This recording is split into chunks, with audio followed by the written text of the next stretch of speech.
Midnight. Coming up this week on Kings of the Rings podcast, coming off a stellar weekend of wrestling, and I actually kind of mean that, one Punk almost ruined it for everyone. We break down All Out Payback, a historic milestone for Gunther, and hopefully, for the last time ever, CM Punk. Somebody once told me the world was gonna roll me. I ain't the sharpest tool in the shed, but I am sharp enough to tell you that it is the episode 353 of Kings of the Rings podcast, exclusively on Wrestle Addict Radio, and it starts right now.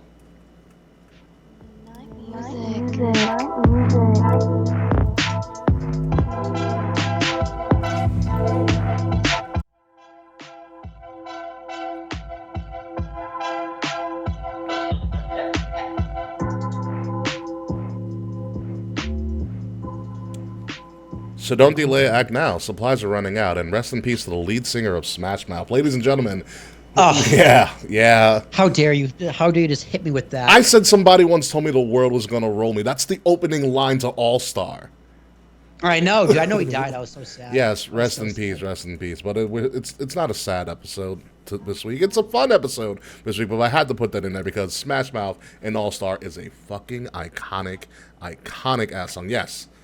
With a shape of an L on her forehead. Ladies and gentlemen, welcome to King's Rings Podcast, episode 353, All Out of Payback. I am your host, King Ricky Rose. Thank you guys for joining us on what is sure to be a stellar episode of Kings of the Rings podcast, because I'm about to dunk on somebody that deserves to be dunked on after he pulled those fucking shenanigans. Be happy that kayfabe is not with us this week. Like, share, subscribe, leave us 5-star reviews.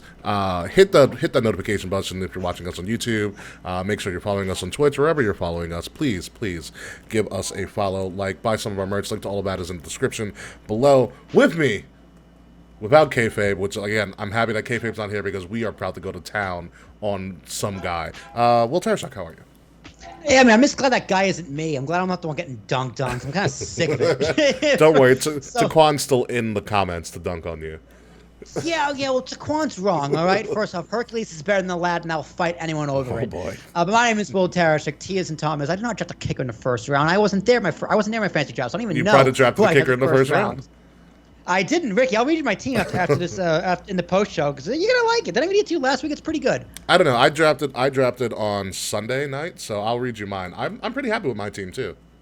I drafted last in the team of 14. Ooh. My team is projected to go 128 points this week, so I am pretty excited. Good for the first week, yeah. Good for the first week. Oh boy, folks. All right. So let's get into this right now. This is going to be a very, very fun episode, at least for me, and probably Will Tarashak as well. We've got a lot to go through. 2 premium live events, or 1 premium live event, 1 pay-per-view to review, and some historic things happening from the world of wrestling. But dear listeners, we're going to start off by saying we are gathered here today to mourn the career of one Philip Jack Brooks, better known to some as CM Punk, even better known to most people in the pro wrestling world, especially on the business side, as a complete and utter asshole. Okay, we're not going to go into too many details, but we talked about it last week. Phil Brooks, also known as CM Punk, got into an altercation with one Jack Perry during All In Wembley Stadium. This is on top of the shenanigans he pulled with Jack Perry a couple weeks prior to, during an episode of Collision, on top of him running down Hangman Page again. Wow, what an asshole! Exactly.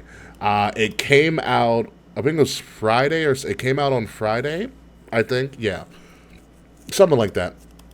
AEW released an official statement saying that after an internal investigation from a committee of people, as well as an independent investigation team, it was a unanimous recommendation to fire CM Punk and terminate his contract effective immediately. Not only did they release that statement, the day before they were going to do Collision in Chicago, okay, they kicked off Chicago with a video message from one Tony Khan confirming it. They did do that, didn't they? Confirming it, saying that they did their internal investigation. They had an independent investigator look into the details.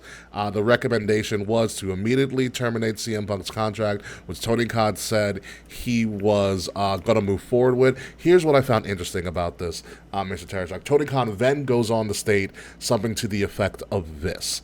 He says, in my 30 years of watching wrestling and being a wrestling fan, I never felt like my life was in danger like it was last week. Sure it was. Fucking drama queen. You know. What you did you pussy write that for you? Christ. So What do you think was gonna happen? No, Tony Khan was fight the 80s, but they really brought guns in the locker room. yeah. I'm like, I read that. I'm like, no, you weren't. You were not. No, you weren't. It's like, shut up. You stop this shenanigans right now. Yeah, fire him. He deserves to be fired. Mm-hmm. But like, are you a victim? No, he's an asshole. He's an asshole. You aren't a victim. Like, you were scared for your life. Like, God, I can only imagine what real fear feels like to you. Then. Are you scared of thunderstorms too? It's like bolt of lightning is more dangerous than CM Punk. He jumps at fireworks because he thinks they're gunshots. that's Tony Khan for you. Oh yeah. Yeah. Oh yeah. Yeah, for sure. Oh yeah. That's Tony Khan for you. When I first heard that, I was like, Tony, you had a good little video release going, and then you said I was scareful for my life. I was like, that's a defamation lawsuit coming your way real quick from Punk, because that's defamation of character. You think so? I wouldn't put it past Punk to give it a fucking shot. You think because he was afraid for his life? I mean, but okay, let's steelman his argument. Let's say he legitimately felt scared for his life. It's not. Is it defamation if it's true? No. So keep in mind, defamation is the hardest thing to prove in a court of law. This is true. Because CM Punk needs to disprove his feelings, which you can't do that. I mean, like, you can just say, I feel a certain way, and guess what? You feel a certain way. Like, that's just how it works. Yeah. So the CM Punk tyrant went on for a while. Again, bold move doing this right before their Chicago show, which shows you the immediacy that Tony and AEW felt they needed to act, and they acted rather swiftly, which in essence I do commend Tony for actually growing some balls and finally saying enough is enough, even though I do too. And at first I was like, wow, you idiot, they're gonna hijack the show now, Chicago that is. Now I'm thinking, wow, you genius, that to stop them from hijacking the show. Yeah, what I did hear, and was multiple reports, is that security at the United Center, because they were there all weekend, obviously for Collision and All Out and whatnot, were confiscating pro CM Punk signs. Yeah, which of course. Yeah, I do find it interesting. Stupid, but I dumb. find it interesting that when AEW was first in its infantile stage, and some can argue it's still in its infantile stage, and they're growing quicker than a lot of people might have expected. But they were all about, oh, you can wear whatever you want, you can bring whatever sign you want, and now they are seeing you can't actually do that anymore. Wow, what an asshole! You know, you remember that? They were like, oh, we're going to be like the wrestling show for the people.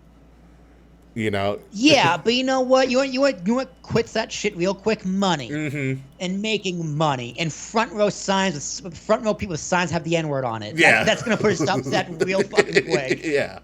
Exactly. So there's that. They started confiscating signs. Obviously they booed the Young Bucks throughout all of the weekend, but we got a couple of questions to kind of really break down here with this Phil Brooks CM Punk fiasco, or you can say it's fiasco or whatever it is. Punk lasted 2 years in AEW. 2 years. Kind of. He was also injured a lot. 2 years, injured a lot, became AEW World Champion. Obviously, you had Brawl Out, which was last year. Happy anniversary, by the way. God, dude, this literally almost happened to the day. Yeah. Yeah. Oh my God, I literally got a memories thing on my phone this morning because I was in Nashville this time last year. And this I just completely forgot CM Punk like had that blowout like this weekend. Yeah, he had the brawl out. The Young Bucks doing a victory lap at the end of Collision. No one really cares. It's just going to be the Young Bucks being the Young Bucks. People looked into that way too much. But anywho, you had brawl out. Obviously, he was suspended. No one knew he was going to return. They decide to reconcile for CM Punk. They bring him back. They essentially create an entire show around CM Punk. Yeah, okay. They did do that, didn't they? They pretty much gave him the Hogan. We talked about this like 3 weeks ago. They gave him creative control. He was even allegedly barring people from even showing up on the show. Gave him freedom to do whatever he wanted. And only people are going to be on the show were people that could tolerate Punk, and that backfired in their face. Okay, because then all of a sudden people couldn't tolerate Punk. Surprise, surprise. Then you have the all-in situation again where you're fighting in guerrilla before you go out for your match. You're calling yourself the real world champion because you never lost the title, which is technically correct, but you're not going to explain why you actually lost the title.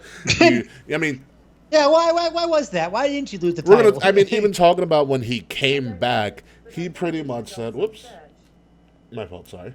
My robots were speaking to me. But even then, you have him come back from his initial suspension from Brawl Out and pull the sorry, I'm not sorry speech. What should have been your first sign. Wow, what an asshole! What should have been your first sign. But you're like, you know what? We're going to go with this. We're going to see how this plays out. And look what happened. It played out exactly the way it always plays out with Phil Brooks, is that he becomes the villain when he thinks he's the hero. I'm sorry you got your feelings hurt. Yeah, well, I hope he understands that's what AEW is saying to him when they fired him.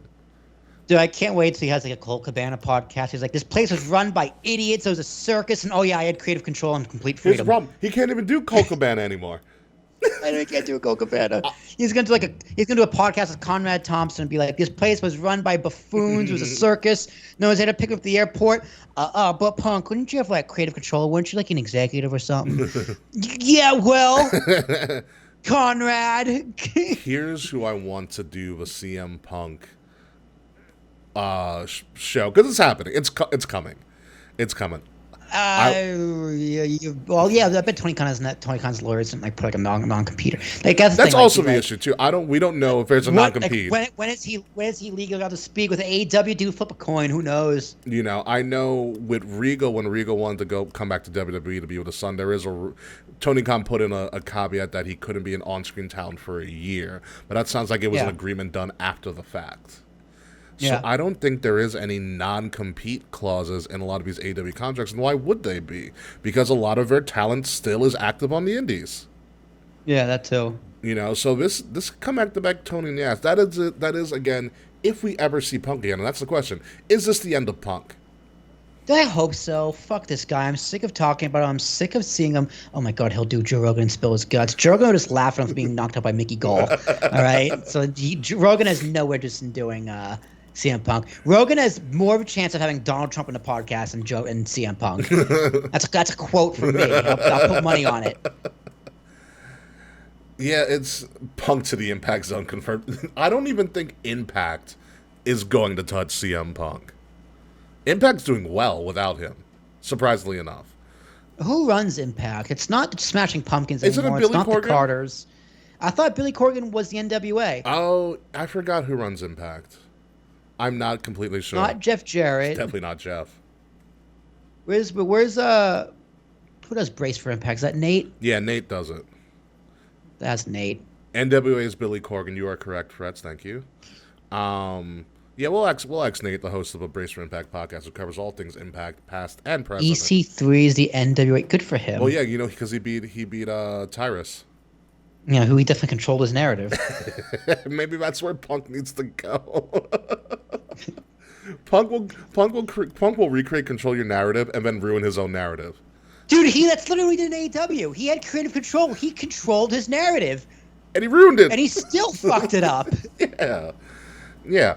He couldn't even book his own place from the airport. He had creative control, and he couldn't get someone to pick him up from the airport when he was in control. Yeah. Yeah, no, I'm tired of this, man. Like, you there's only so many chances you can get. especially in the wrestling world, especially with fans. And there are people who are still supporting him. And people are like, oh, what happened to what's going to happen to Jack Perry, which he's suspended indefinitely. Okay, rightfully so. Cool. Yeah, fine. Yeah, fine, whatever. Yeah. And not a repeat offender. If Jack Perry was fired, I'd be like, why? Because people were calling for like Jack Perry to get fired, and I'm like, Jack Perry's not a repeat offender in this. I can understand the indefinite suspension. Okay, he needs to learn and grow up a little bit in Punk, but also Punk is your problem, and I think probably the investigation, the independent investigation show, based on the history, if you eliminate Punk, you eliminate a lot of your problems, and that's probably what happened. I want to know who conducted this independent investigation. Like, who's backstage asking the question? Because like everyone saw it. Like, apparently this fight with Jack Perry happened in front of Tony Khan. He was afraid for his life. It was in Gorilla. So it was in Gorilla. Like, right? So what are you investigating? You were there. You were right there, front and center. What investigation? Your memory? Like, what does this investigation mean? Which, by the way, memory is the worst form of evidence there is out there. I know, which is the crazy part. I hope there's cameras in Gorilla. There probably isn't, because AEW doesn't want to get those moments, I guess. Well, no, they have AEW All Access, don't they? I don't know. Is that a thing? I think it's on Max. Oh, for fuck's sake. I guarantee you it's not. Let me check. I think it is. CM Punk lived long enough to see himself become the villain when he should have died the hero. But he never... Oh, AEW All Access is on Max. Told you. No shit. Yeah. Listen, AEW All Access would have great ratings if they got anything from the Brawl Out, or anything from the fight at All In. Although it only has 6 episodes, so it might have been canceled. I think they might have canceled it, whatever. Because I think that All Access was around when Cody was doing stuff. When Cody was with them. No, it was 2023. Oh, okay. When it debuted.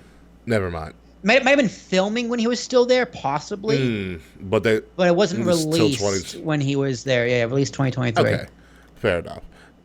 So yeah, I can't foresee Punk in any way being the star that he thinks he is still, in any way, shape, or form. I hope I did say Roman's title reign outlasts his CM Punk's entire AEW career. This is true. But then again, never say never with pro wrestling. So, do I want to see Punk return? I think Will and I both are in agreement here and saying hell fucking no. I can't wait to cheer him when he enters the Rumble at like number 18. I do want. And by the way, for his podcast, I want Austin to do it, because I want Austin cross from Punk with hands in the air with all of these controversial Stone Cold questions. I wasn't there, but I'm saying you choked him out, but you choked him out. Dude, the Broken Skull session with CM Punk would be fucking nuts. Because you would have Austin chugging beer and CM Punk chugging water.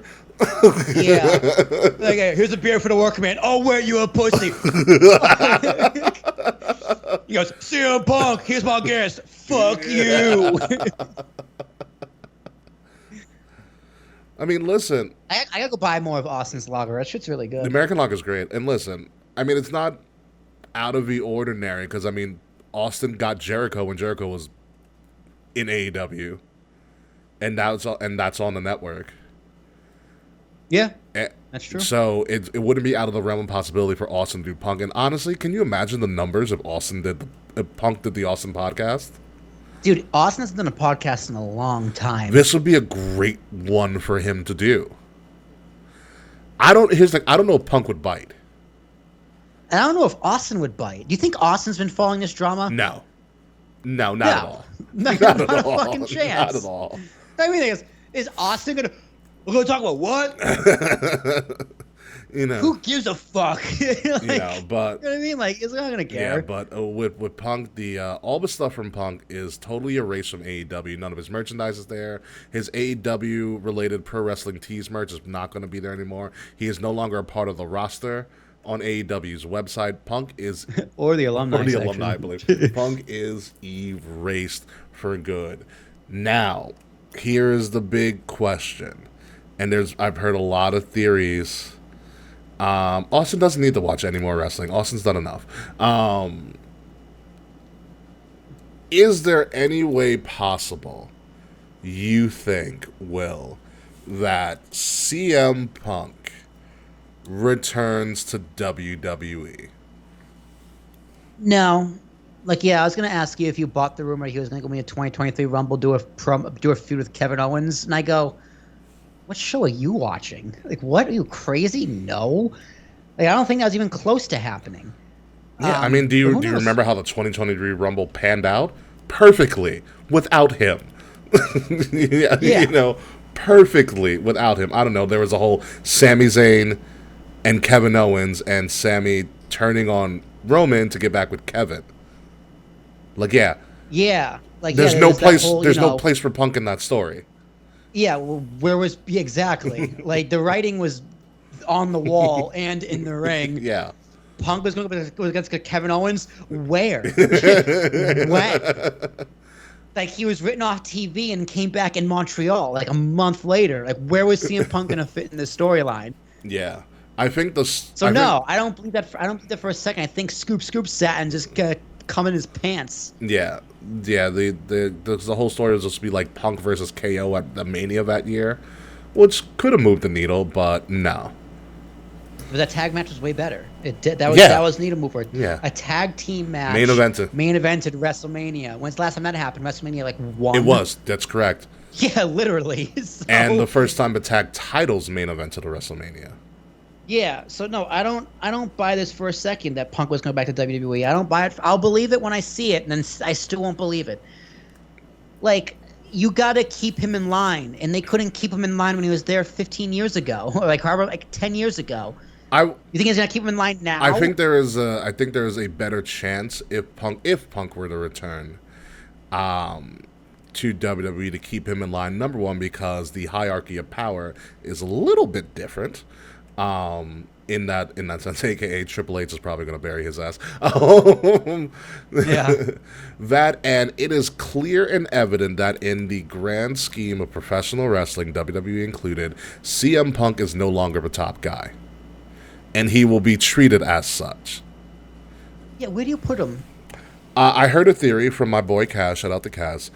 I heard a theory that you treat Punk as give him like special attraction, special attraction. Like, he is not a day-to-day guy. Lord Almighty, he's not a day-to-day guy. You know, he comes in for a specific feud, maybe like a 6-month prove it deal, kind of. Yep. 6. Yeah, Survivor Series to Mania. Something like that. Yeah, Survivor Series to Mania. Because let's not forget, folks, where's Survivor Series this year? Chicago. There is money to be had in a surprise CM Punk showing up in Chicago. Again, this is also pending a non-complete clause from AEW and whatever time he has to spend off, which I doubt actually exists. However, you give him a 6-month prove it. You give him a couple of people that he can work with that he won't outshine. Maybe some more veterans. You give him the Miz. You know, hell, feed him to Roman for Rumble. Screw it. You know. My ideal situation is this: they have John Cena for another 2 to 3 months. Punk and Cena. Punk can handle Cena. I mean, Cena can handle Punk. You get it's a nostalgic thing, and also Punk can outshine Cena, and you keep Punk away from all your other talent. And you give John something to do. I think I'd rather see Brock murder the fuck out of CM Punk. You see Brock come back early just to beat Punk. Yeah, just to beat him up. That would be great. But no, Punk maybe does a Survivor Series, the Mania run. Like, if I'm potentially booked, if I'm interested in re-signing CM Punk, and in the current WWE landscape, including NXT, it's hard to place CM Punk anywhere. Right. It's there's too much talent. There's too much talent that's better than him in the ring. We'll put it that way. Maybe not on the mic, but in the ring, there's too much talent that's better than him, that can tell a better story in the ring than him. But if I'm calling up Punk, hypothetically speaking, to try to sign him, my pitch to Punk is, listen, you have one final opportunity to maybe go out on a more positive note. This is your third, you fucked yourself up the first time in WWE. Obviously, everybody knows what happened to AEW.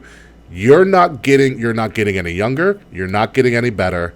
You have one more opportunity to potentially go out to some sort of okay statement and with some sort of dignity. We can give you a mid-card spot in WrestleMania with a potential person to be named. Yay or nay? You can lose to Austin Theory. Something. Yeah, something. Like, something.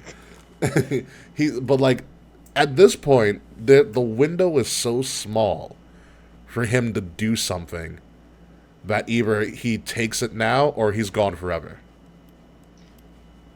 Yeah, fuck him. I don't want to see him again. I don't care, dude. I don't want to... listen, Punk's ruined it for me, and it's really funny. Charles was right. Remember Charles last week? What? No, what did he say? Yeah, we clipped it on one of our socials, but he said that. He goes, I love the CM Punk run because this is proving everything that we've known all along. He's been a dick the whole time. Yeah, he's been a dick the whole time. You know, so...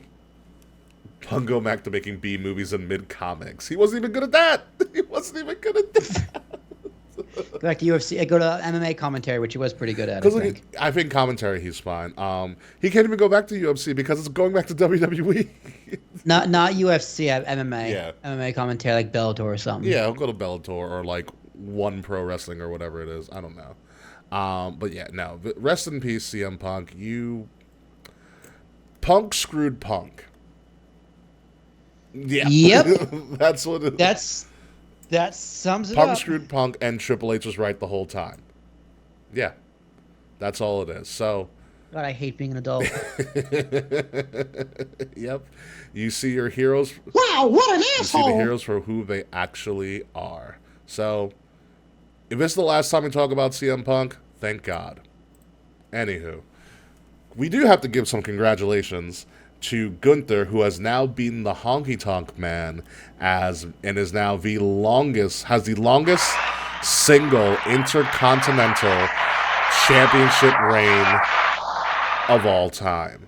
Thank you so much. Honky Tonk Man still tried to go to Twitter and called himself the greatest IC champion ever. And again, Honky Tonk Man, stop. Dude, it's fake. Yeah. Someone tell him it's fake. Stop. So yeah, this match was brutal. You ever see? There's a couple things that happened in this match that he beat Gable with. It got really violent at the end. Gable tried to get out of a sleeper hold from Gunther. Gunther just suplexed him while in the sleeper hold. Ow. Pretty much literally almost landing on his neck. Then picks him up, jackknife powerbombs him. By the way, Gable's whole family is in the crowd. This is the cruelest thing I've ever seen WWE and Kevin Dunn do production-wise. He has three or four little children, probably like no older than like 6, 7. Was it like this? He's already dead. Almost. So what happens? You get the sleeper suplex, which is vicious. I thought Gable landed on Squeezer's head. He then picks him up, jackknife powerbombs him. As soon as the 3 is counted, they cut and zoom in on one of his children who starts bursting into tears on live TV. I was like, that's a little unnecessary. Like, I get the point, but like, oh, that was vicious. It is sad. It's not sad Gable girl. It's sad Gable daughter. Like, and they kept cutting back to her too. But listen, at this point, I think Gunther rides us out to the Rumble. He loses, and Gunther's one of my front runners for the Royal Rumble. Yeah, dude, keep it going. Why not? Yeah, I mean, would we be surprised if Gunther main events a night of WrestleMania? I wouldn't be. A little bit. And I still can't tell you why. Remember last week I was like, I still don't know why I'm not sold yet. It is, but I think it's because how they're positioning him. But they've definitely done a good job the past few weeks. Yeah. But would I be surprised if he won the Rumble? Yeah, I would be. I wouldn't be. I can see, especially if Seth survives Shinsuke, I can see Gunther, Seth for the world title. Main event of Mania. Of night 1 of Mania. It's possible. I like it. It's totally possible. I like it. I say keep on going though. I mean, the guy's nothing wrong with him. No. There's nothing wrong with him. The man has put in an insane amount of work on his body, on his promo, on his ring work. Like, Gunther looks like there is a clear, distinct difference between Walter and Gunther at this point. Oh yeah, no, he put the work in for sure. Put the work in. The effort's 100% there. Yeah. Like, he was like, I know what changes I need to make to be a star, and he made every single one of them. So make him a fucking star. Yeah. And I think he's getting there. He's a great natural heel. He has a great look. Like, props to him. Like, I look back at that picture I have with Gunther. It's like seeing a completely different person. Yeah. Which is crazy.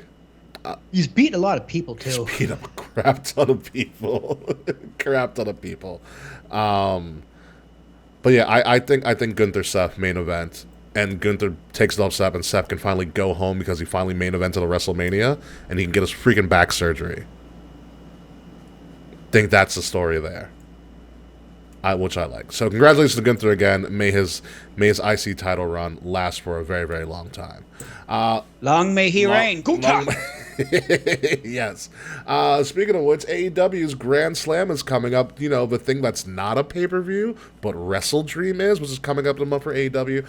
What? Exactly. Because it's an AEW Dynamite Grand Slam. Again, wow, what an asshole! Something that should be a pay-per-view, but only it's a free television event for everybody. And they are starting tonight what's going to be their World Title Eliminator Tournament. It's just a tournament to figure out who the number one contender is for the AEW World Title.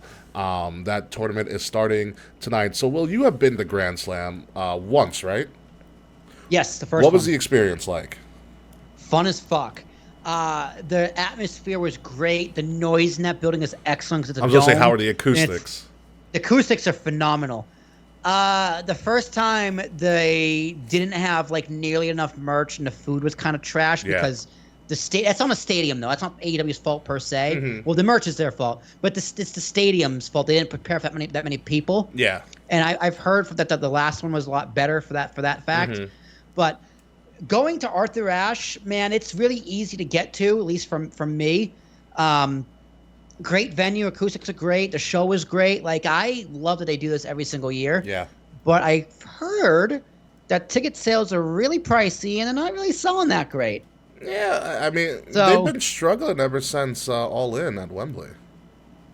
From what I've heard. Well, they don't sell well in the States. Yeah. Also, that 80,000 number, Tony Khan wants to get it audited, which is just like, why? He's why are you trying doing to authenticate this number. But it's not authentic at all. Like, it's not even close. Like, we all know it's not close to 80,000. Mm-hmm. So, like, here's the thing about AEW, too. Like, this is what I've heard from people who were there on other podcasts and stuff. It's just like, the number is probably closer to 60,000, between 50 and 60,000. Yeah. Which, phenomenal number. Yeah, be happy. That in and of itself is a phenomenal number. Be really happy about that. So instead, Tony Khan put more effort into lying about the actual number than he did to making sure there was merch to sell at the venue. Tony. Like, there were no posters, no signed things. There wasn't that much merch to begin with.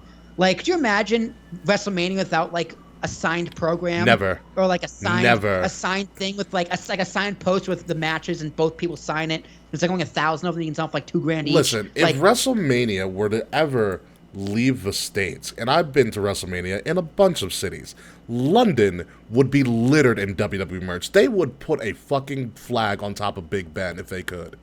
Okay. Yes, they would. They fucking would. Of course they would.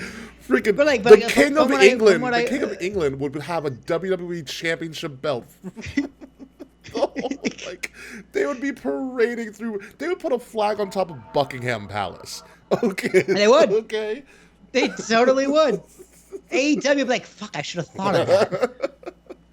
But yeah, it's just like the merch. The one thing I have most from AEW shows, there's not that much merch. I remember going to Dynamite at UBS, and there was only like one merch stand. Yeah, exactly. Like, I remember going to Arthur Ashe going, I want an Orange Cassidy shirt with, like, him just going like this. It's like a shirt of him wearing his own shirt. Yeah, that's something I think he had that on the Indies. I've seen that shirt. Yeah, like, I wanted that shirt at AEW. It wasn't there. Sad. It wasn't there. There was, like, only CM Punk stuff and, like, a Young Bucks thing maybe. But, like, there wasn't that much merch, so AEW isn't good at, like, you know, They're also money outside of ticket sales. Yeah, they're also which aren't even good. Which aren't even that good at either. Yeah, they're not good also at having their superstar. I don't feel like their merch department is very lackluster, especially because I think they do, because since their performers are what would be traditional independent contractors, so they partner with pro wrestling tees. So which is smart. Yeah, smart for them. But I need to look at that money breakdown. I want to, and like the other thing is when you're watching an AEW show compared to a WWE show, if a WWE superstar has merch that they're just releasing or that just come out, they're wearing it to the ring. Whereas in AEW, they don't do that self-marketing like that. Dude, they didn't even have an "I was there" shirt. How do you not do that? Right? Right? So, like, yeah, like this tournament's cool and everything. I actually think the tournament's a great idea. Like, a number one contender tournament's fine, and Arthur Ashe is a great venue. Yeah. But, like, I think this is this part of, like, the growing pains AEW has to go through, and they haven't. Yeah, so according to Mr. Friends, who went to Forbidden Door, there was only Bullet Club, AEW, Elite, and Forbidden Door shirts. That's not enough. Yeah. Like, that's not enough. That's not acceptable even for a house show. You had 80,000 people in the building where people took pictures and the whole, like, top section's roped off. And it only seats 90,000 people. Yeah. Well, I shouldn't say only, but it seats 90,000 people. Yeah. Like, including the floor. So, it's just like, dude, focus on the merch. Like, I would much rather have Tony Khan brag about how much money he made than how much tickets he didn't sell. Yeah. No, I agree. So hopefully there's and they really need, at this point, because they are going to go to like a monthly pay-per-view schedule, the writing's pretty much on the wall there. I think that's a mistake. We have All In, All Out, and now we're getting Wrestle Dream in a month from now. At this point. So, but of all the shows that need to be a pay-per-view and not a freaking episode of Dynamite, Grand Slam needs to be one of it. It is one of the most unique venues for pro wrestling that we've ever seen, and it's a shame that AEW doesn't prop it up this more than they should. Yeah. It really is. But good luck to it. I'm interested in the tournament. Now let's move to a house show that became a premium live event, and I'm talking WWE Payback. Okay, this premium live event had no reason being this good. This had the lowest marks of the entire year for us, and it still exceeded my expectations. What, Charles gave like a 5 or a 4? No, Charles went the highest. He went 7.5. Who gave like a 4? Was it K? I think it was K. Someone went really low. I think K. It's like 4. I was like, wow. Yeah. Whoa. Okay. Yeah, but I was thoroughly impressed by this. Will, what about you? Yeah, it was fun. Like, that's the word I'm going to use for it. It was fun. I liked this off the bat. All the matches had a lot of time. Yes. They had room to breathe. Mm-hmm. And it's just like, okay, would you prefer they take off 10 minutes from a cage match and put it on SummerSlam, or they give it an extra 15 minutes and it's a fucking incredible match on a throwaway pay-per-view like Payback? Like, yeah. And the street fight as well was also really good. Again, Triple H was right. Yeah, Triple H was right. I mean, yeah, smaller, like it's a bigger spotlight on a smaller stage, but it did what it was supposed to do. Yeah, I thought, it was great. The match was, you know how much I hate steel cage matches. Yeah. Like, I thought it was really fun, and now Trish is gone. For right now, yeah. Right? Yeah. Yeah, so it was a good end to the story, and Becky got her payback. There you go. Right? That's the whole point. That's the whole point of the story, payback, exactly. Right? There you go. So, yeah, it's like, good things come to those who wait. So I waited, and it was good. Yeah, and it worked out. So let's go to this main event, which, off the bat, anime Shinsuke entrance, I want every week. Yeah, that was awesome. Also, Shinsuke's first main event of a pay-per-view in WWE. Which is NXT not included. Because he did main event Brooklyn 2, I believe, with Samoa Joe. But yeah, no, they did a great job. This is the Shinsuke that we've been waiting for a while. When he came back from New Japan, he's vicious, he's ruthless, he does not give a damn about you or your people. Seth Rollins kind of not selling me on the sympathetic babyface thing, but whatever. I like how they portrayed Shinsuke. Obviously, this isn't over. Seth pulled a rabbit out of his hat. Shinsuke then attacked him after the match, after cameras went off air, which is kind of a Shinsuke MO, because obviously, remember, he lost to AJ Styles, and then he kneed him in the balls after the match at WrestleMania. So this is Shinsuke's MO. He loses the world title match, he attacks you afterwards. Yep. Classic. Classic Shinsuke. Classic. He's never getting his belt, though, unfortunately. It's looking more and more like it, but I like that they've given him some room to be a little bit more vicious and also be more of a natural himself. Because, like, I like that they're actually saying, okay, let's dive into your Japanese heritage. Let's use these things that make you you and put the WWE sprinkle on it and make it better. That anime promo entrance was amazing. It was really cool. Yeah. I mean, WWE also knows that coming into football season, like they know they're pretty much riding the wave until the Survivor Series, where it's gonna be like it's rumored to be like the Team SmackDown versus Raw system, where it's like matches actually matter again. Okay. So they're kind of treading water, and now it's just let's just sprinkle some shit up, shake it up, and try something different. I like it. So it's fine, Yeah. right? It's inconsequential and fine. It's house showy. You watch it for the wrestling because the wrestling's good. You don't necessarily watch it for the stories or expecting like groundbreaking shit. But even then, this story was good. I mean, the Seth with the big story now is how long can Seth Rollins go with this broken back? Dude, I'm not convinced his back's actually broken. I think it's kayfabe. I think he fell for it. I don't know. We'll see. I mean, but this way, dude, if his back was actually, how many people do you know with broken backs who can do what Seth Rollins does? But then again, how many? I've never broken my back, but I think if your back is broken, you can't move. But again, we're also normal people. We're not athletes like Seth Rollins is. Right, but I guess what can be defined as a broken back? That's true. It depends on how big the fracture is. If it's a complete break, is it, because I mean you can function with some damage to your back. Depends on how bad the back is. I mean, think about this. Randy Orton functioned with a bad back for years. There's a difference between a bad back and a broken back. I have a bad shoulder, right? But it's not broken. If it was broken, he would get surgery. For the most part, he probably has like a history of back issues, which every wrestler does. Of course, because that's your job. You land on your back. But I truly believe this is just storyline, and you just fell for it hook, line, and sinker. I don't know. It's there. There seems to be a lot of evidence that he may just have a really bad back. Like he said, he's been working with I think he said he has two chipped vertebrae in his back, which means he can probably still function, but he probably isn't always a lot of pain. That makes sense. Yeah, that makes sense. If you can probably still function with the chipped vertebra. Yeah. Right. Which is probably. I mean, how do you necessarily fix that? I don't know. Exactly, unless he takes time off. But Seth Rollins, he's not taking time off. Right. So, and it could be like the longer he goes, the worse it gets, which scientifically sounds correct. Also sounds correct. Yeah, but I think the term "broken" is maybe not the right term to use, but it's for storyline. It's great.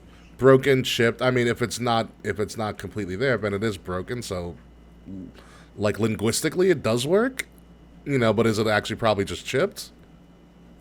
Maybe. I mean, broken sounds better. Yeah, broken sounds better. Yeah, purposes. broken sounds better for storyline and gets you invested. But good matches. I think this is going to Fastlane.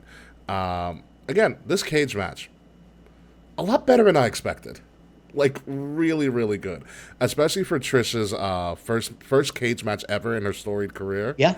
I love they paid the homage to Lita and Victoria by doing their finishers, which I was very happy that Michael Cole was allowed to speak on that, which was really cool. Which was really fun because I didn't expect her to hit a widow. So I was like, oh shit. It's history I also had no idea of, so that was pretty cool to hear. That was cool to learn. Yeah, I mean, listen. Ever since Vince really let the reins go and have Triple H do stuff, Michael Cole has gotten exponentially better. Yeah, but Vince isn't in zero anymore, or at least not nearly as much. Yeah, exponentially better in commentary. Especially him and Corey Graves are really fun. This premium live event. Yeah, Michael Cole's like, thank God KP isn't here. Yeah, no, this was good. I didn't think they were going to take the risk that they were going to do. The giant bulldog from the top row, Becky with the and the rock bottom from the top row. Yeah, Trish got her ass. Did you see the photos afterwards? Yeah, that big welt on her forehead. Yeah, that was good. No, it was a really, really good match. These two beat the fuck out of each other. It was believable. Yeah, it was a very well done cage match. You know why? Because it wasn't too much bullshit with the door. No, they played it up a little bit, but not too much. I'm crawling towards the door really slowly. Can I just get on my knees and stand? Yeah. No, they didn't do that, and they used pretty much the entire cage. Yes, and Zoe Stark, like, using a door like that made sense, right? Like, Zoe Stark had to had to get in there eventually. Like, she had to give her finisher on Trish to make sure that she can separate and get not make look like a complete fool. So everyone looked good here, including Zoe Stark. Yeah. No, it was good, and it was a good ending to the story. I mean, she goes fucking nowhere from here, but who gives a shit? Who knows? Who knows? We shall see. I'm very high on Zoe Stark, her in-ring work. I think her promo work's getting better, but that might take time. You know, we'll see. But I'm high on it. But listen, thank you, Trish. Thank you, Trish. And this match got so much time. They started the show. Yeah, Michael Cole was like match of the year candidate. I'm like, yeah, sure, that's fine. It's a good nomination for them. Sure, it's a good nomination for them. But I enjoyed it. It's fun. It's the best cage match I've seen all year. That's a cage match I've seen in a long time. That's for damn sure. Yeah. So congratulations to them. Great work. Becky is now going to go to NXT to work with Tiffany Stratton, which I do also enjoy how WWE has been slowly integrating their top NXT stars, whether it be like an appearance and in the crowd, or now you have this backstage segment with Tiffy and Becky. Yeah, Triple H is very smart, just cock teasing and us Sean. with, like, NXT people and Sean, and also bringing their like top stars down to NXT to try and like fish your audience into going and watching 1 week of NXT. Because sometimes all it's gonna take is 1 week, and you go, "Fuck, I guess I'm in." Listen, Dominic Mysterio, Braun Breaker, the best spear in the. No, stop this! I gotta watch this shit. Listen, Dominic Mysterio has done wonders for them. Yeah, for sure. And Dom having that belt is and well, I mean, he should have, I think, okay, if Dom beats Gunther, come on now. I think if they held out a little bit, no, I take it back. He can drop the North American and go straight and say, you know what? I want more continents. Intercontinental, I'm coming for you. And then have him get destroyed by Gunther. Like, that's what I want to see. Just roll him up. Roll him up. You know what? No. He does it how Warrior beat Honky Tonk Man. Squash him. I would love that a lot, actually. I was speaking of Dominic Mysterio. He was a guest referee on NXT this past Tuesday. They made him a custom Judgment Day referee outfit with purple and black stripes. Oh, that's pretty fucking awesome. I saw his video on Instagram of Dominic. It was like a fan question. It was like, Dominic, will you ever reconcile with your father? He's like, man, that would be tough. So much damage was done. And it's kind of hard since my father's up above. He goes, I miss you, Eddie. I'm paraphrasing. It was something like that. It's been a year. It was really good. We're going to talk about Judgment Day in a hot second. But first, let's move on to the massive surprise of the night. Jey Uso doing a live rock concert in the middle of Payback with this return, and having synchronicity with the crowd. Like, it looked like a rock concert. I was like, how did he pull this off? Yeah. I mean, dude, it worked in Detroit because it's the 8 Mile. He's just like, they weren't in Detroit. They were in Pittsburgh. I know, but that's when he did it. That's when he first did it in Detroit for SummerSlam. Yeah. He was doing the 8 Mile when Eminem's doing the rap battle at the ends. So that's what he was doing, and he's just like, oh shit, I'm gonna do this everywhere. It works. Look at this, Zeus. It's a great visual. They panned out and they showed the whole crowd. I was like, wow, that's awesome. I'm just sitting there like, yeah, if I was in the crowd, I'd be doing that. I'd be doing it in the box. Yeah, no, it was, oh man, that was a huge shocker for me. Cody said he struck a deal and he used his influence to bring Jey to Raw, which a good little swivel in the story. Day one is just me. Day one is It's a great little thing. I didn't see it coming. I thought that was cool. Now, the big thing here is that it was announced on Raw by Adam Pearce, who's having a horrible time with Chelsea Green. Yep. That since Jey Uso moved from SmackDown to Raw, SmackDown is going to get a Raw superstar. They haven't named who. Everybody's saying, oh, it's obviously Cody. Because that would kind of make sense. Cody, swung whatever influence he has to get himself to SmackDown, which would be interesting. But here's the thing. I was talking about this earlier. What if Everybody's thinking this is going to be an immediate switch, and I don't think this is an immediate switch. Okay, give him the Miz. Could you imagine? What if it's like a player to be named later scenario? They get to steal a draft pick. Yeah. They get a first round. They get the first round. They get one of Raw's 3 first round draft picks. So if not Cody going to SmackDown, which would be the easy pull him back and give him Odyssey Jones, stop it. Who from Raw should go to SmackDown if not Cody? Dude, I gotta look at the roster. That's a really good question, actually. Yeah, because everybody's screaming, "Oh, it's gonna be Cody," but what if it's not Cody? I do believe at some point Cody is going to face Roman. How you put them together, this could be a way to do it for Mania. But Braun's injured. Braun is injured, yeah. You got to think of someone who's on the same level. Dexter Lumis is inactive. Oh, Drew. He's stuck with Riddle, but I like it. Yeah, that can just be written off. Riddle sucks. I like Drew. I think that Odyssey Jones is on the roster. Yeah, I think out of anyone, that is pretty much the only one who's on the level. I think Cody's a little above Jey, to be honest. Yeah. But yeah, it's Cody or Drew. I think that would make the most sense. I like that. I like Drew. Ciampa would be interesting as well. Yeah, but I mean, that's not a fair trade, though. No, yeah, that's true. I'm trying to think of a fair trade here. You know it's very hard to get. You got main event Jey Uso with inactive Tommaso Ciampa. Okay. Yeah, no, that would be a little difficult. But I like Drew, either Drew or Cody. I'm fine with that. Maybe Bronson Reed. I like Bronson Reed. I could give you a wild card of Bronson Reed. Like, okay, I can work with this. Sure. Bronson Reed smashes Rey Mysterio, like Tsunami's Rey Mysterio for the U.S. title. Can you imagine that visual? Yes, I could. That'd be great. Rey retires immediately because he can't get up. That's what it is. But let's move on to Judgment Day, literally holding pretty much every other belt imaginable. That's not the IC title, the U.S. title, or a world title outside of Rhea Ripley's world title, and the freaking briefcase. They needed this win, dude. I'm not gonna let this visual. It's like, all right, they're finally actually like worth a faction that's worth that. They're a faction that's finally worth talking about. This match might have been my favorite match of the night.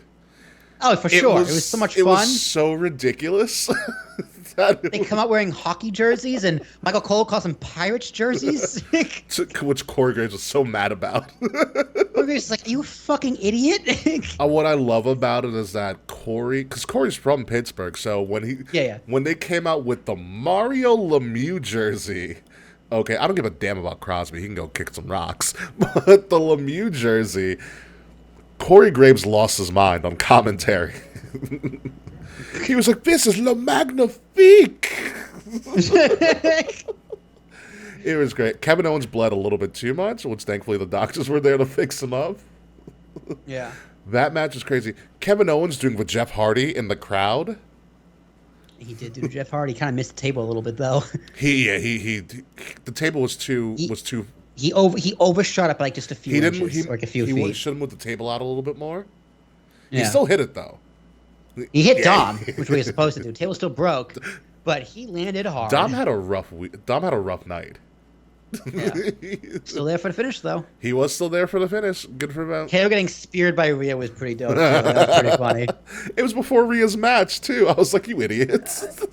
Yeah, it was a 5-minute match. It was fine. You know, listen, Finn Balor is now a Grand Slam champion. Oh, shit, he is, isn't he? Yep, it's his first time ever winning tag titles. World title and U.S. Yep. Finn is a Grand... good for him. Good for him. Damian Priest has a new Money in the Bank briefcase, which looks really bad. Does he? Which one is it? It's not this green one? No, so Is it purple? It's purple, and it's purple with silver lettering. But you know how he called himself Senor Money in the Bank? Yeah. They did. You remember how I did the new KOTR? They kind of did that kind of stencil aesthetic. Oh, that's fine. It looks. I bet it looks stupid. It looks really bad. Fine. But I liked it. It's on the shop. They're selling it on the shop already. for Senor Money in the Bank. But listen, good for Judgment Day. They're dominant now. There's no other faction that has all of these belts as well as a Money in the Bank briefcase all at the same time. It's kind of crazy. Yeah, no, they do look great carrying all the gold, for sure. They needed this win desperately because they don't win shit as a group. I was like, yeah. As a group, I was talking about last week. So this was a great team effort. It really was. They really needed. It really was. And I like it because Sammy and Kevin can move on to something else. And obviously, now that Jay's back, you had Jey and Sammy reconcile in the ring to begin Raw. Aww. Yeah, they had the Usi hug. So Usi's dude, I watched. I came up on my feed again. There's like the year anniversary of the first Usi line, and watching Roman, Jimmy, and Jey all break character, dude, it's still so funny because Roman's look is just like, what? And he's just looking up like, gonna play this off, and then he does.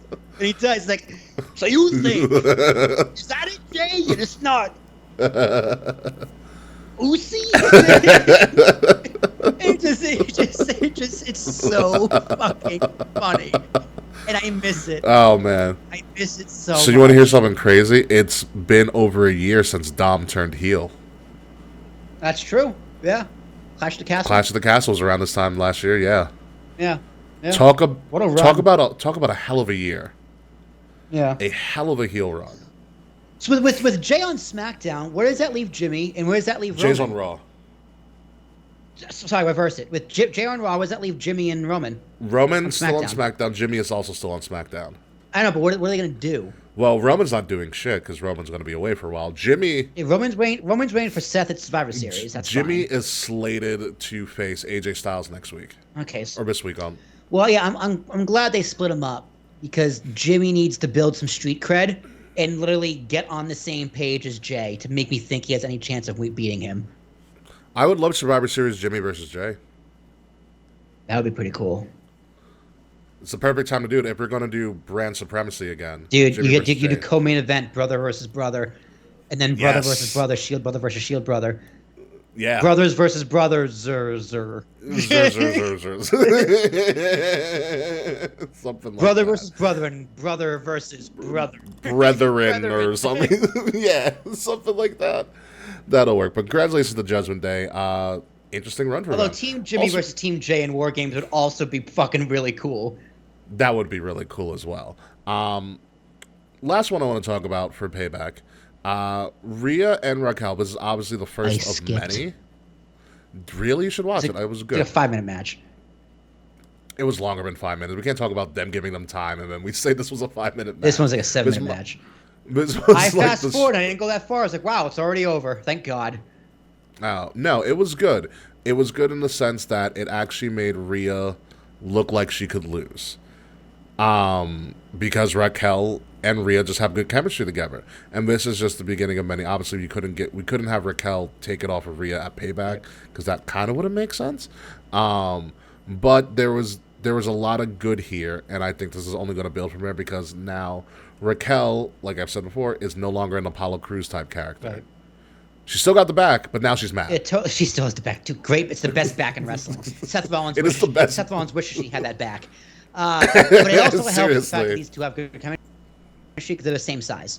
Like I can only imagine how hard it is for like a Rhea Ripley to work with a Zelina Vega because she's twice her size. This is also probably why they work so well. Yeah. They were probably, just on size alone, they were probably just sparring partners down in the Performance Center in NXT. Absolutely, for sure. Because they had to be. And so I think this is going to pay dividends. We just need to bump the Raquel character up a little bit more. Just a little bit more. She's getting there. Yeah, wake me when she gets there, because I think Raquel has all the potential in the world. She just needs to be mean. And I think she's going to get the opportunity now. Having her stalk Rhea and having Rhea look like she could actually lose because it's somebody. Rhea's finally picking on somebody her own size. Yeah. And that's the story there. Absolutely. Excellent. So, excellent. Again, Payback, no reason being that good. Solid 7.5 to 8 for me. Agreed. 7.5. Yeah. Solid. It was just fun. Like, it was just a fun night of wrestling. Like, I would have bought that ticket going, shit, really? This is the card? Would have walked out going, wow, I had fun. Exactly. So, yeah, it was a good way to spend the weekend. I watched half of it Saturday morning, next half Sunday morning. So, yeah. There you go. Yeah. Because I was, Sunday, Monday, because it was on Saturday night. Gotcha. So. Yeah. Let's move on to AEW All Out, which, spoiler alert, folks, All Out is a much better produced show than AEW All In. And I will... Dude, Dennis Rodman showed up. That was on Collision. Really? That was on Collision? Yeah. They announced it last minute. Like, shit. So, listen. So, you fire CM Punk Friday, but then you also announced Dennis Rodman is coming to Chicago on the same day. They tried. They tried really hard to kind of mask it. Listen, we're gonna fire your hero, but hey, we're gonna bring back Dennis Rodman. Which there was nothing memorable from that segment, from what I know. Like, nothing at all. But then again, I wasn't watching it. You know why? Because Collision came on the same time as Payback. Like, I'm just not watching it. Yeah. I'm just not watching it. I'm sorry. And I'm happy I watched Payback. But I will tell you this. I did watch All Out. And here's what I enjoyed about it. Will, and I think you'll understand this too. As the casual of casual AEW viewers, I need a reason to tune in, and I need a reason to know why should I be invested in these matches. WWE and NXT do this quite well for all of our premium live events. AEW, especially for All In, I thought was very striking, where I was like, why should I care about this? They fixed that, I think, out of necessity, because it was so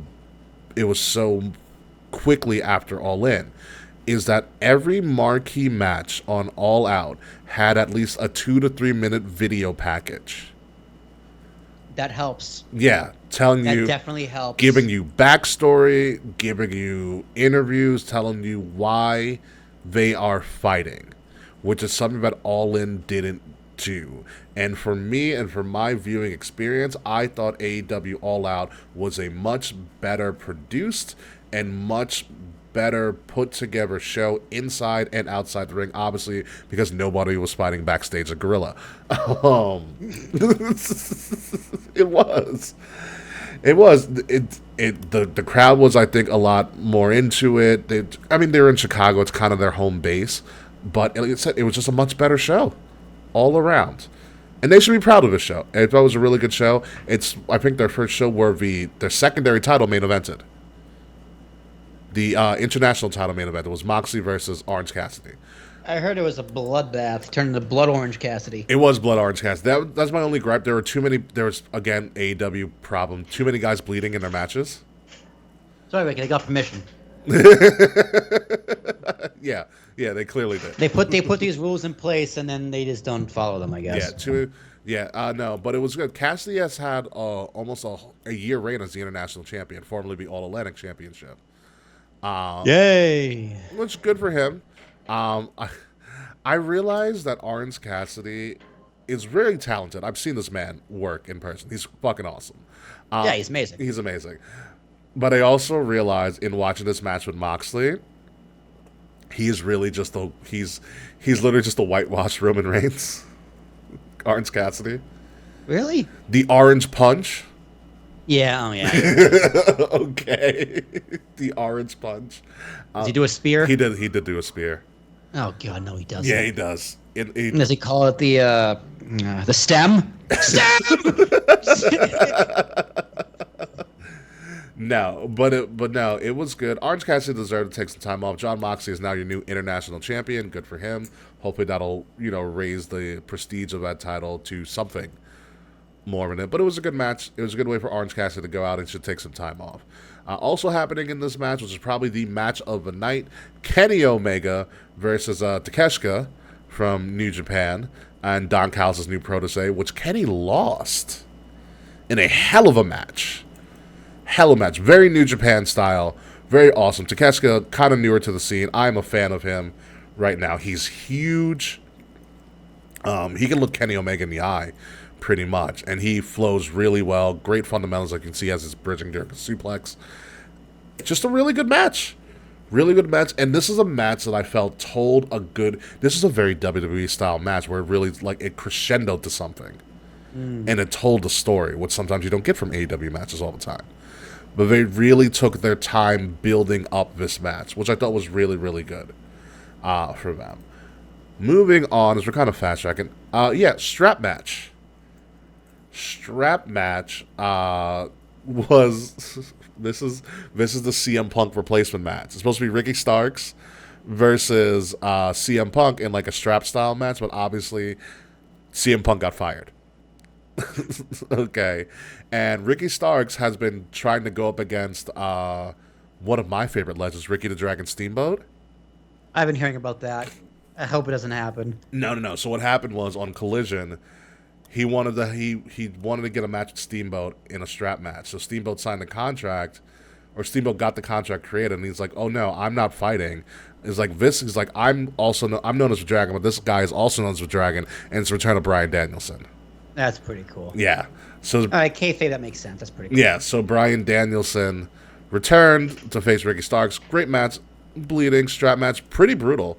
I will say, Ricky the Dragon Steamboat still does a great working punch and some great chops. He got involved a little bit, and he's so good. God bless him. He's ageless. He's ageless. And it was another good, fantastic match. In my opinion, I've watched a lot of AEW pay-per-views. This might be my favorite one. Just by the way, I thought it was very well put together.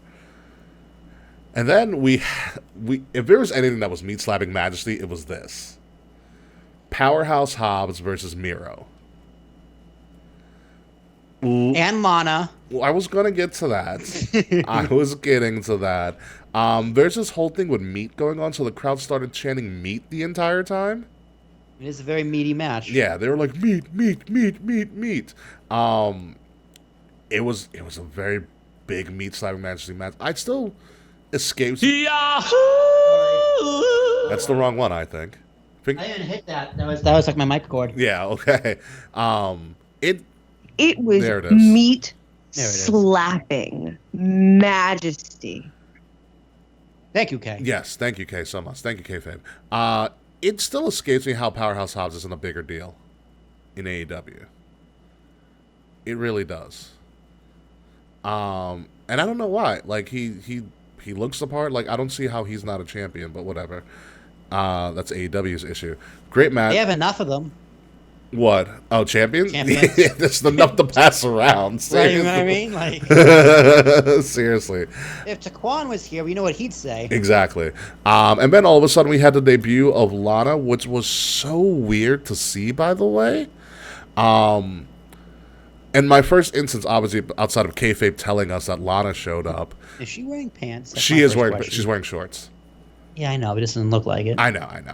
It looks like she got pounded out by someone else in the backstage. She's going to tell Miro. She just threw on shorts, yeah, or just threw on like a shirt and stuff. threw on his shirt. Yeah. So this happened like after the match. All of a sudden, her theme music hit, or her new theme music, and you couldn't really hear it, which AEW has a problem of. You can never really hear their songs, especially for debuts. But it says like the Tron for it says hot and flexible. Okay. And AEW tweeted out, "Oh my God, it's Miro's. It's the hot and flexible wife of Miro." That was the tweet. I was like, "Wow, Wow." A hot and flexible, so you know. I was like, bold move. I don't know where this is going. Miro kind of left Lana, or whatever the hell she's going to be called, because they didn't give her a name yet. CJ Perry. They're probably going to give her real name, CJ Perry, which, by the way, amazing Instagram. He walked... I'll be a judge of that.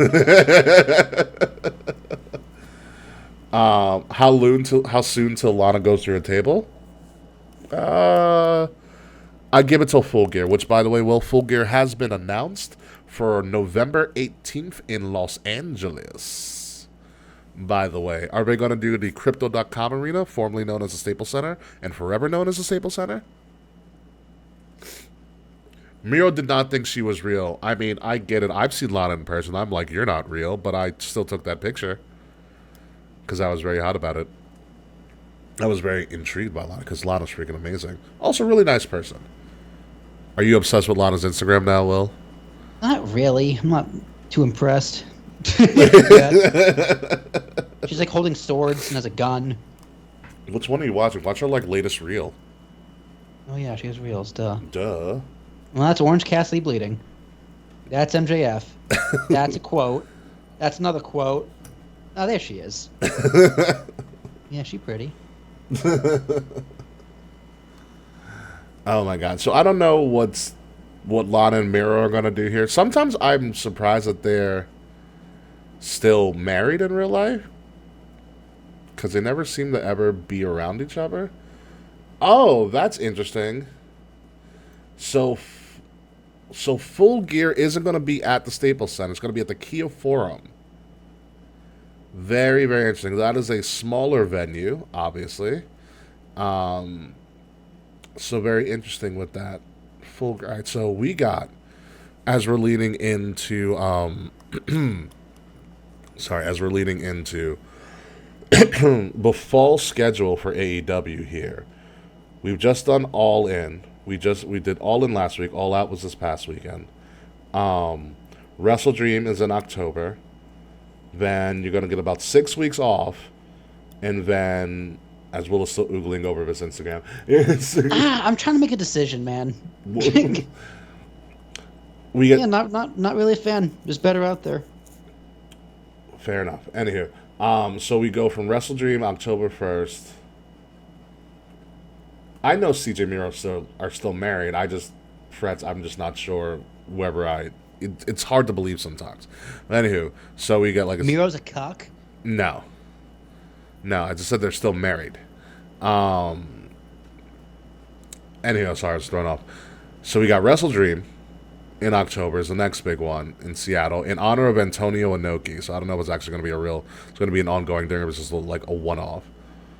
Then we have Full Gear in LA. That is August, September, October. It's 4 months in a row of AEW pay-per-views, Will. Great. Yeah. Like $200. That is if you're paying for it. Yep. Nope. That is 4 months in a row of AEW pay-per-views. But this is... They kind of might need it now that you have to eliminate the Punk thing. Now, this is going to be AEW post-Punk. Well, let's see how their buys are, man. I'm very interested to see what their buy rate is. Well, their buy rate, this way, their buy rate's high. I don't... Keep doing them. Sure, why not? It's money. Yeah. That's dependent. I don't know about their attendance for Full Gear, because they're not doing Staples Center. They're doing the Kia Forum, which is a much smaller venue. I wonder if they could do Staples Center. If WWE has like a monopoly in the building, which they shouldn't. I think that's fucking bullshit. I don't know if they have a monopoly or Staples Center just says, hey, no, we don't want to. That's a conflict of interest for us. You know what I mean? Who knows? That shouldn't be like allowed. You know what I mean? Like WWE shouldn't be able to have the Pope and like you can't host other wrestling events here. Like that shouldn't be a thing. Well, I mean, they obviously weren't able to at MSG. It's anti-compete. That's bullshit. It's not the free market at all. But then again, it's also up to the event planners too. Right. I mean, if the venue wants to be like, no, that's fine. The venue can do that. Mm-hmm. But like, that shouldn't come from pressure from WWE. I think that's bullshit. That shouldn't be allowed. I mean, obviously that didn't work the last time. WWE pressured MSG, and MSG was like, haha, watch us. Right. You know, so I wouldn't be surprised if other venues would take that same thing. But again, All Out, worth the watch. Very good. Very good pay-per-view. Probably my favorite one thus far for them. And last but not least, honorable mention this week goes to the great Mike the Miz Mizanin, who is on a promo roll. Did he go full Clint Eastwood and just talk to an empty chair? Even better. Oh fuck. Even better. He comes out. He's bitching about his match with LA Knight, which, by the way, we didn't even talk about. Oh yeah, honestly, I forgot about it. That's how entertaining the show was. There was an LA Knight versus Cena tease, which I'm like, ooh, maybe. But Miz goes on Miz TV on Raw talking about his match and blah, blah, blah. And he wants to bring out somebody. And he goes, we're going to bring out this guy right now to talk about it. They call him the greatest of all time. John Cena. Cena's music hits. Okay. Tron and everything. Nothing at all. The cameraman does all the Cena camera movements. That's funny. Including running to the ring as if he's there. No. Yes. He doesn't. Yes, he does. Oh, that's fucking awesome. That's such a good troll. And then Miz does the whole segment acting like he's talking to John Cena in the empty chair. And when the crowd starts laughing, he goes, "What? You can't see him? You can't see him in the chair. You can't see." John Cena was pretty funny as a host too. Like his little promo off with Miz was cheesy, but it was effective. Oh, and then the Be more involved. the segment ends with Miz fighting invisible John Cena and hitting him with a skull crushing finale. Stupid. It was amazing. Stupid. It was amazing. The cameraman doing the run though. There's somebody at ringside has a video of him running to the ring. They did the whole videos. They did the whole segment. It was great. Also, John Cena as host was pretty good. Oh, hey, Taquan, welcome back from class. John Cena doing the backstage host, like doing the backstage interviewer when he was in the. That was pretty funny. He's in a bow tie. He's like, going to pull out my Lance Catamaran. I was like, nice. I don't even know who that is. You don't remember Southpaw Regional Wrestling? That was his character. Oh, that's hilarious. What an Easter egg. Yeah. You know what? If you know, you know. I'm glad I didn't pick that up because someone does. Someone's gonna know. Of course, it's fucking you. Yeah, So that was good. That's good. Southpaw Regional Wrestling. That's really funny. Southpaw Regional Wrestling is like one of the greatest WWE skits they ever did. Dude, my friend will send me like things on Instagram of like old John Cena like rap things in WWE. He's like, John Cena was fucking racist. Like, he said like, John Cena was fucking wild. It's been fine. Look at the one he sent me a few days ago. John Cena's also like a platinum selling artist. He is, which is crazy to think about. John Cena is a platinum selling artist, which is absolutely wild. I've never listened to that album. Did you ever get that album, Will? Fuck no, dude. It was. Yeah, dude. There's this one. It's like John Cena's on a bike, like doing like a Tour de France or something. Tour de Force is just a saying in sports. Like, ready? Listen to this. Let me hear this. Hang on. The slow riding suddenly came to an end when a rowdy fan awoke, asleep. It's John Cena in a wig on a bike. What the fuck did you say to me? Today a man tell Gustav I cannot ride fast, but I can ride very fast. I will answer the question. Yes, sir. Gustav, my question is, can you ride fast? Fuck you! Next question. Yeah, hi, can you ride fast? Fuck you! Tomorrow I will ride incredibly fast and prove all of you wrong. What? The race starts now. And Gustav Glitters making good on his promise. It's the most ridiculous thing I've ever. He's in a bike race. It's like, dude, this looks like it was filmed in the 70s. It's like, what is John Cena doing? It's called Gustav Can Ride Fast. Wow. And it's John Cena. Jeez. Goodness gracious. Literally. Setting records is standard protocol for the Tour de France, but when you blow records away and burn up a mountain at the pace most sprinters achieve on flat land, suspicions arise. Come on. Is he just making fun of Lance Armstrong? Yeah, he's making my Lance Armstrong. He's doing drugs. It's like, what the fuck am I watching? Why is John Cena like being an angry German in a Tour de France? I don't know, but I am here for it. I am here for it, and I am here for the end of this show. That is all we have this week, folks. And what a way to end, knowing John Cena used to do the Tour de France in a skit. But what a week of wrestling, and maybe wrestling will be better now that CM Punk is gone. One can hope, dude. Yeah. Miz carried. Shut up, Taquan. I'm like, you're familiar with Miz. Of course Miz carried. He's a better rapper. Oh my god! But yeah, I think that's all we've got this week. What a week in wrestling! You know it's going to be a good week and a phenomenal week in wrestling when I have to call Will like days before a show, telling him that someone got fired. That was pretty great. Made my day. You know what was even greater about that story is Wade. Shout out to Wade, by the way. Wade texted me. Wade doesn't text me at all. I was like, what? So shout out to Wade, hashtag Wade cares, for that text message blowing it up, and I just went on a whole deep dive into Punk's firing. And listen, it's over. The Punk problem is over until he inevitably shows up again on a podcast to tell his side of a story. Yep. Yeah, pretty much. And hopefully we won't be around to talk about it. Maybe he'll forget. Who knows? Maybe he'll stay away.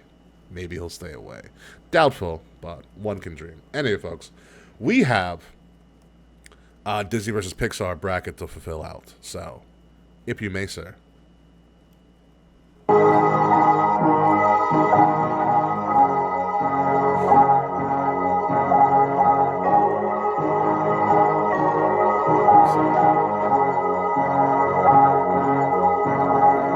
Ladies and gentlemen, you have been listening to Kings of the Ring podcast, episode number 353, all out of Payback, and we are all out of CM Punk. Hopefully, this will be the last time we ever say Philip Jack Brooks' name on the show. Hopefully. I'm going to start a new counter now, Will. So now you have your days without incident. Kay is going to have weeks without Punk. Oh, amazing. Yeah. That's fun. Yeah. You can find me at Ambassador Biggs across all social media outlets whenever I decide to return sometime next year. Find Kings of the Rings podcast at KOTR_podcast across all social media outlets. Like, share, subscribe, leave us 5-star reviews, hit that notification button so you can see whenever we get some new videos out and some new clips. Which hopefully will be coming out a little bit more frequently this time of year. The links to all of that are in the description below. If you're listening to us, wherever you're listening to all of your favorite podcasts, especially ours, make sure you're listening to us on Wrestle Addict Radio, the cure for the common wrestling podcast. Follow Wrestle Addict Radio socials at addict_wrestle on Twitter, because no one calls it X, and Wrestle Addict Radio everywhere else. Again, the links to all of that are also in the description below. Will Tarashuk. Yeah, what's up? My name's Will Tarashuk, T.S. Thomas, ARASHUK. Nothing much for me. I'm going to LA this week for the first time ever. I got a wedding. You're going to hate it. I know. I can't wait to hate it. I'm going to LA for Waldo's wedding. So shout out to my buddy Waldo. It's going to be a fun time. So yeah, that's all I got. Yeah, tell Waldo congratulations. I will do. I actually got a text Awesome. and figure out what colors I shouldn't wear. White, usually. I know, but like I want to know what color the bridesmaid dresses are so I don't wear that color. Oh, yeah. Good call. When we come back next week, we're going to hear about Will's wedding excursion to L.A. We're going to give kayfabe some time to mourn the loss of Philip J. Brooks. And then we're going to move on with our lives and talk about whatever is going on in the world of wrestling. So, folks, goodbye. Good night. We'll see you soon. And no, I don't want Phil Brooks on Wrestler's Court ever, but I do want Slack on Wrestler's Court because I'm that petty of a person. Fuck you, Slack. We'll see you next week.